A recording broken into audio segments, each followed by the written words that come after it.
kalau dibilang kenapa terjun ke dunia politik, apalagi artis gitu ya. Sebetulnya sebelum jadi artis, background saya justru sarjana ilmu politik. Saya dulu kuliah di ilmu politik Universitas Indonesia. Cuman ke entertainment nyasar lah ya. Tapi tepatnya kenapa mau terjun ke politik, padahal sebelumnya istri saya udah mengultimatum saya untuk udahlah nggak usah ke politik. Kalau kita mau nyantai begini aja udah jadi artis aja gitu, udah enak kan. Tapi karena hampir 4 tahun terakhir, saya kan podcast saya udah mulai berubah arah tuh. Udah mulai ngurusin urusan-urusan masyarakat yang mendapatkan ketidakadilan dalam hukum, KDRT, orang tua yang terpisah dari anaknya. Sementara di sini sistem hukum kita tidak bisa anak yang sudah mendapat, orang tua yang sudah mendapatkan hak asuh anak, tapi di mana lembaga hukum kita tidak bisa menjadi badan yang bisa menjadi media untuk mempertemukan anak dengan ibunya atau anak dengan bapaknya. Dan udah gitu juga kasus-kasus tindak pidana perdagangan orang yang sering saya tanganin 2 tahun terakhir, kasus-kasus scammer, penipuan online yang banyak ternyata pelakunya dari napi-napi dari dalam penjara. Terus habis itu kasus-kasus kekerasan anak ya yang sering saya tangani.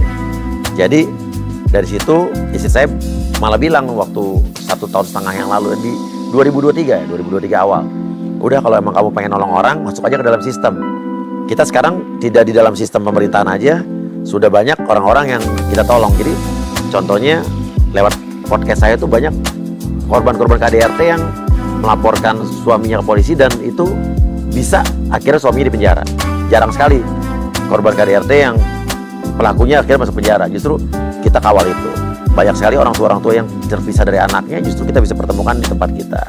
Orang-orang yang tidak mendapatkan keadilan dalam hukum justru mendapatkan keadilan gara-gara kita bantu advokasi. Jadi udah akhirnya Astrid bilang, udah masuk aja ke dalam sistem. Aduh, kalau bisa dibilang saya udah ngalamin jadi anggota DPR selama di podcast saya gitu. Ngurusin masalah-masalah orang-orang yang ngadu. Saya juga nggak tahu kenapa hampir 4 tahun terakhir ini orang ngadu masalah apapun ke saya. Dari masalah receh, masalah ribut sama tetangga, sampai masalah dia diintimidasi atau mendapatkan ketidakadilan dalam hukum, lapornya ke saya. Sampai kasus tanah, mafia tanah, kasus hak perebutan atau hak waris ke saya. Jadi saya udah ngerasain ngurusin orang tuh banyak dengan berbagai macam kasusnya. Jadi kalau kita bicara soal dapil saya yang luar negeri gitu kan, harusnya saya di Komisi 1.